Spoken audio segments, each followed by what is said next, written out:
누군가 병든 역사를 위해 십자가를 질 때 비로소 생명은 참답게 부활합니다. 한 줌의 재가 된다면 어느 이름 모를 강가에 조용히 뿌려주십시오. 그리고 아버님이 그 지난주 설교에서도 이 누군가가 희생해야 역사가 부활한다고 설교에서도 말씀하셨는데 왜 대개 아들을 잡느냐, 당신의 아들을 잡느냐 이 말씀을 하시더래요. 얼굴이 부패돼 있었던지 아니면 다른 이유였던지 모르겠지만 굉장히 알아보지 못할 정도로 아주 좀 험악하게 형님 얼굴이 변해 있었어요. 아주 까맣고 또 부풀어 있었고 굉장히 슬프거나 이런 생각도 별로 안 들었어요, 사실.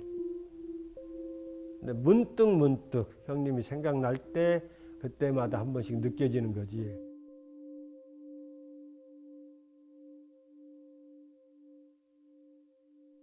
저는 그때 고등학교 2학년이었어요. 광주고등학교를 다니고 있었고요.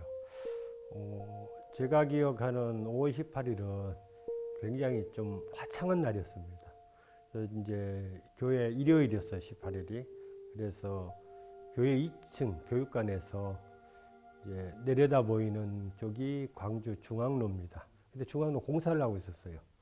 거기서 이제 최루탄 터지는 소리가 뻥뻥 들리고 허연 그 최루탄 연기가 한 번씩 보이고 그러고 있었습니다. 그래서 야, 참 날 좋다 그러고 있었는데 형 친구가 헐레벌떡 이제 그 교육관으로 뛰어 들어오더라고요. 그래서 형 어디 있어요? 하고 물어봤어요. 그러니까 너희 형 난리 나버렸다 하는 거예요. 왜요? 하니까는 이제 아마 형님이 거기 시위에 참여하고 있었는 모양이에요. 그래서 저하고 이제 제 친구하고 같이 야, 형 찾으러 가보자. 군인 트럭들이 이제 오더라고요. 그러더니 거기서 이제 군인들이 쭉 내리더라고요. 그러면서 이제 열을 착 맞추더니 그냥 멀리서 그걸 멍하니 쳐다봤습니다.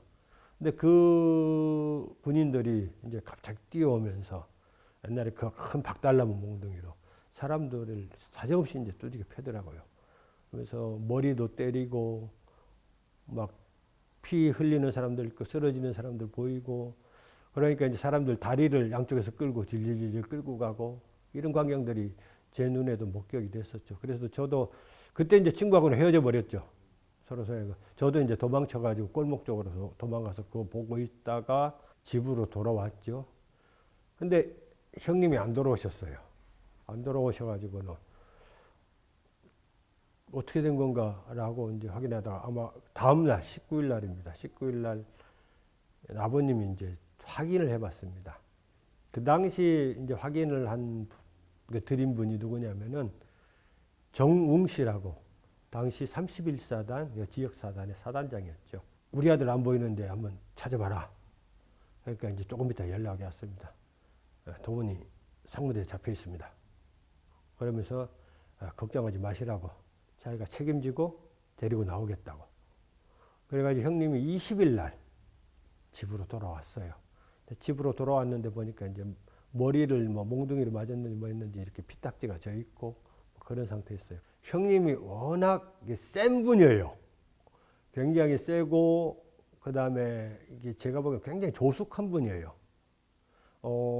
아버님이 76년에 긴급조치 9호 위반으로 구속이 되셨는데 형님은 같이 잡혀갔어요. 그때 형님이 고등학교 1학년이었습니다. 경찰들이 집에서 압수수색을 하는데 형님이 썼던 시가 발견됐어요.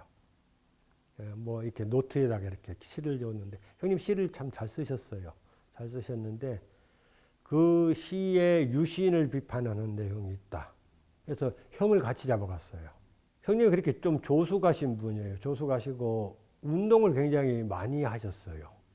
그래서 그 당시 80년까지도 하면은 이래저래 합치면 운동이 10단이 넘는 걸로 제가 기억해요. 뭐 태권도, 우슈, 합기도, 뭐 도봉술 이런 거 하셨거든요. 그래서 굉장히 몸도 날래고 그래서 제가 감히 형님한테 이렇게 이 엄두를 못 냈죠. 이거 형님을 잘 따랐어요, 제가. 그리고 형님이 저를 굉장히 잘 데리고 다녔어요. 아버님이 이제 그때 수습대책위원이었어요. 수습대책위원이라 아버님이 이제 같이 다른 분들하고 도청회를 가보니까는 형님이 거기 이제 앉아있더래요, 책상에. 동훈아, 집에 들어가자. 하니까는, 예, 뭐, 좀 이따 가겠습니다. 하고, 있고는 26일 날 형님이 들어오셨어요, 집에. 들어오셔가지고는 이제, 목욕을 싹 하시고, 목욕을 다 하시고, 그러고는 이제, 나가려니까는 이제, 아버님이 잡으셨죠. 아버님하고 이야기를 하는 걸 그냥 저는 옆에서 가만히 지켜보고 있었고요. 지켜보고 있었고, 형님이 간다길래 그냥 멍하니 봤어요, 그냥. 그래서 아버님이 붙들지를 못했죠, 형님을. 아버님 평소 소신도 있었고. 그 다음에, 그러면서도 하나 이제 좀 기대했던 건 형님이 워낙 몸도 날래고, 운동도 하고 해서 아마 죽지는 않을 거다. 그런 상황이 벌어져도 어떻게 지 한번 빠져나오겠지. 라는 또 이런 좀 희망도 계셨던 것 같아요. 형님이 그렇게 나가셔서 뒤에 이야기로는 친구들을 만나서 또 다 내가 그동안에 너희들한테 잘못한 거 있거든. 용서해라. 라고 말을 하고 그러고 나서 이제 도청으로 들어가셨거든요. 그래서 나중에 이제 그 짧게 쓴 메모 형태의 유서인데 아주 짧아요. 그래서 내가 죽거든 나를 이름 없는 강물에 띄워다오라는 아주 시적인 이런 마지막 그 유서를 짧은 유서를 남기고 가셨던 것들 나중에 발견했고요. 그래서 이제 27일 새벽이 되니까는 총소리가 엄청 들려오는 거예요. 그래서 저희들 가족이 모여서 기도를 했습니다. 다 모여가지고 형님을 살아오게 해달라고 기도를 드렸죠. 근데 뭐 하나님의 뜻이라는 게 저도 어디에 있는지 인간이 잘 짐작 못하니까는 근데 형님이 안 오셨어요. 그래서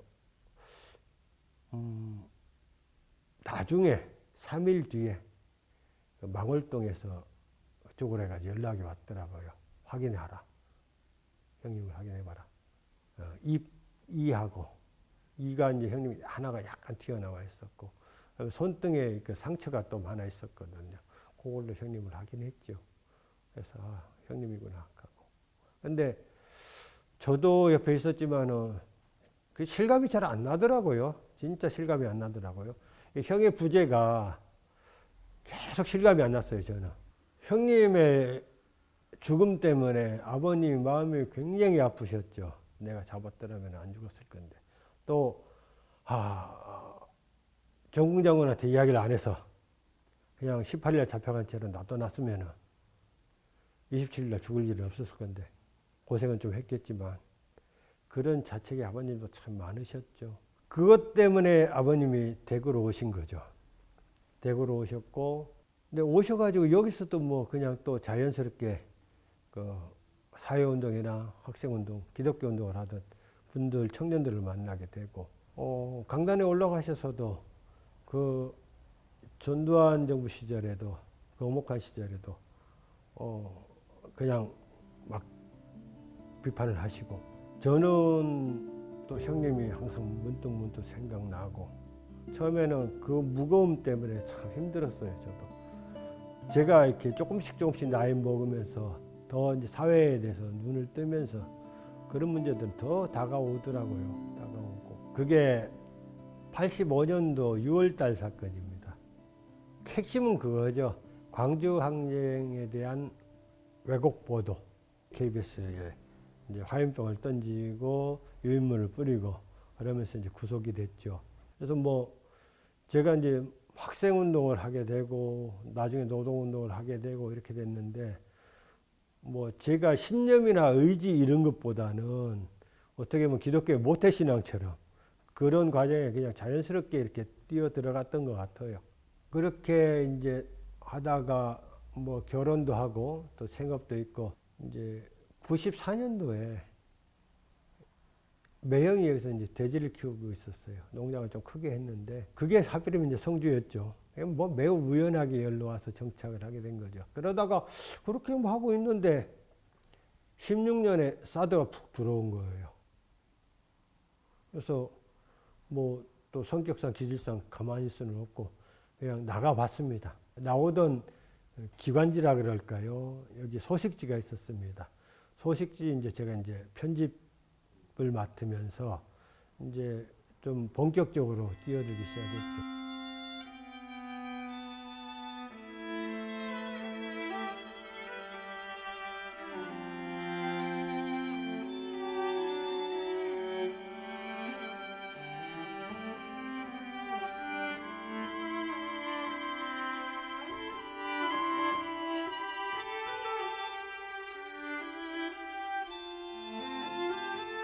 제가 광주를 떠나서 그리고 또 이 성주라는 곳에서 광주를 바라보면서 느끼는 마음들.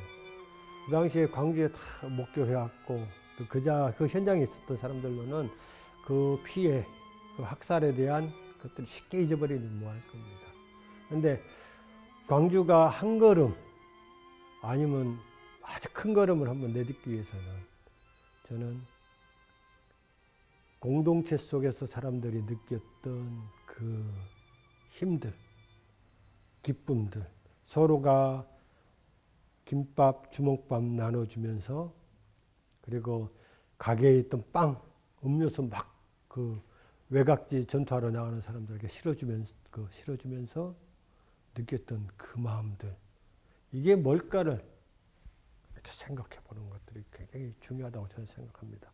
이 힘이 있어야만은 광주가 이 광주의 문제가 더욱더 커질 거고 전국으로 또 세계로 확장될 거라고 저는 생각합니다. 이게 저는 바로 기쁨의 감흥이라고 생각하거든요. 형님의 판단을 저는 거의 뭐 맞다라고 따르던 이런 형태였기 때문에 그냥 그렇게 지켜봤던 것 같아요. 그 형이 가는 것. 그래서 또 아쉬움들은 있었고, 형이 살아오겠지? 이런 거 마음들은 있었는데, 형을 이렇게 제가 붙들거나 그러질 못했어요. 좀 인간적 마음으로는 좀 그때 제가 이렇게 그런 판단들 잘해서 형을 붙들었으면 지금도 형이 옆에서 많은 저에게 힘을 주고 했을 건데 라는 아쉬움이 있죠. 형, 보고 싶다.